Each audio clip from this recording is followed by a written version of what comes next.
There's been a lot of discussion lately about frustrations imploding in the women's division, so there's a lot to dive back into there. We'll also check out what's going on with Naomi, AJ Lee, and more. Starting things off with all these latest reports and news surrounding the main roster's women's division. What in the world is happening there at the moment? Well, this conversation originally got kicked off by the fans a few weeks ago, and that conversation was mostly centered around the women's mid-card titles. When those titles were being introduced, there was a lot of hype, but mostly a lot of hype that these mid-card titles will be a turning point to get more women prominently featured and build up a journey for them to work up towards the world titles. But the Women's United States title has been around for over 2 months now, and the Women's Intercontinental title has been around for just over 1 month. And those titles just feel so empty and borderline non-existent. There's just no prestigious feeling around having those titles. And that's because they haven't been written well enough to make them feel special and make the audience care about those titles. A lot of fans had pointed out that both Chelsea and Lyra's usage has been questionable ever since winning those mid-card titles. A lot of fans were extremely furious to see Lyra just sitting in the crowd with her Intercontinental title over her shoulder, watching the action. A lot of fans did not like that presentation of Lyra during that moment at all.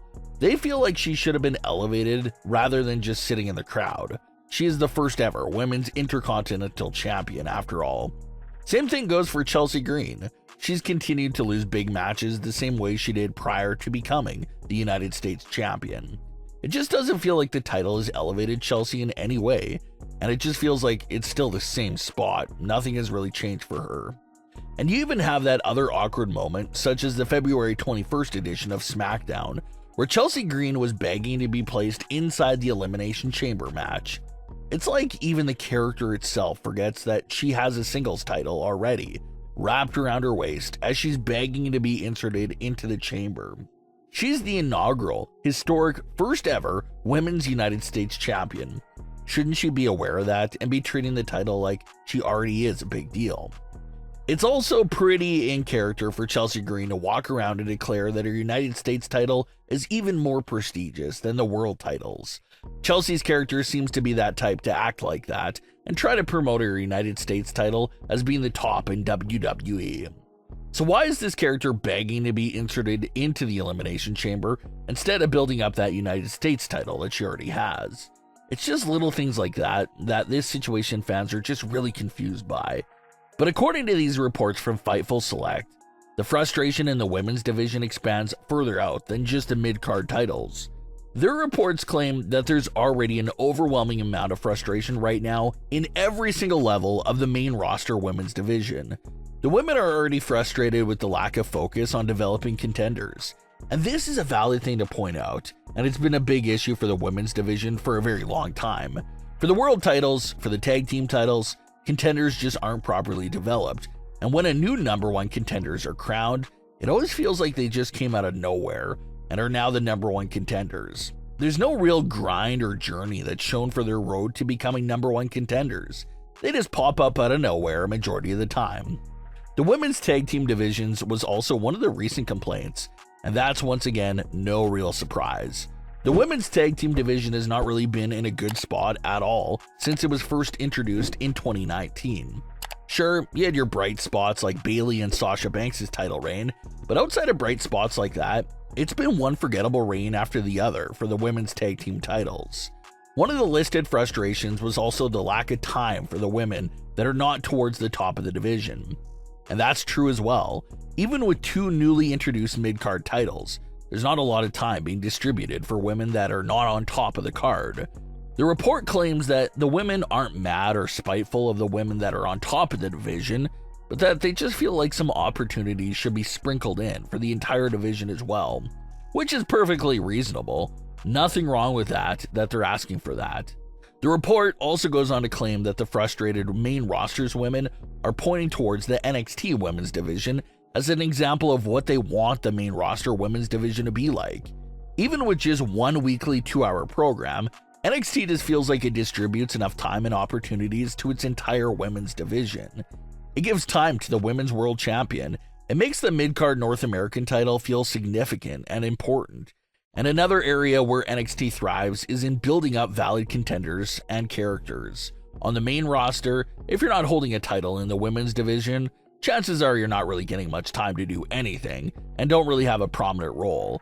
But in NXT, all the women that are not holding any titles still have a lot of time and opportunities to showcase their talent and even fully develop their characters.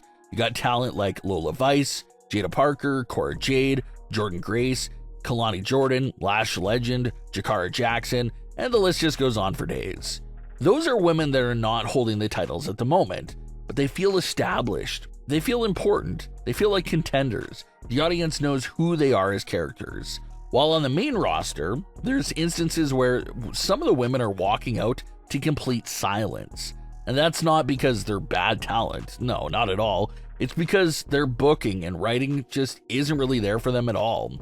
We don't really get much time with those characters, so we have no idea who they are as a character. Are we supposed to boo them, cheer them? It's just so hard to determine that when they get no time to flesh themselves out as a character. So that's one specific area where the main roster's women are extremely right at. NXT treats their entire women's division so amazingly well from top to bottom. While on the main roster, if you're not that elite upper class of the division, chances are you probably have no idea who you are as a character. The audience has no idea who you are as a character, and you'll be lost in the shuffle. So this is a hot topic right now. The main roster women have made their frustrations and desires extremely known. Now we just gotta wait and see if those changes are applied to the main roster women's division. Naomi recently opened up about one of her dear old friends, AJ Lee, during a recent interview with the Wrestling Classic. Naomi confirmed that she's one of the individuals that are constantly trying to push CM Punk to try to convince AJ Lee to return to the ring. Naomi even said that she herself will not retire until AJ makes a return to WWE. Naomi said that it doesn't even have to be a long run, she just wants any kind of brief appearance from AJ and she'll be happy. Naomi said even if it's crumbs, she'll take it, because we're starving for something from AJ Lee. And Naomi absolutely nailed what fans have been saying for a while now. No one's asking for a full-time return from AJ. They're not even seeking for a part-time return. Like Naomi said, the fans are starving so much that we'll settle for a brief one-night appearance from AJ Lee at this point. In just a few short months, it'll be a full 10 years since AJ's last WWE appearance. To put that in perspective, even CM Punk returned to WWE before the 10-year anniversary of his departure. So in just a few months, AJ Lee's time away from WWE will even surpass Punk's time away from the company. And the report continues to say the same thing. They claim that WWE is more than willing to have her back in any role, but that it'll be up to AJ herself to reach out and walk through the door. But what are your thoughts on today's stories? Leave your comments below. Don't forget to subscribe with all notifications on, and leave a like if you enjoyed. Thanks for watching, guys.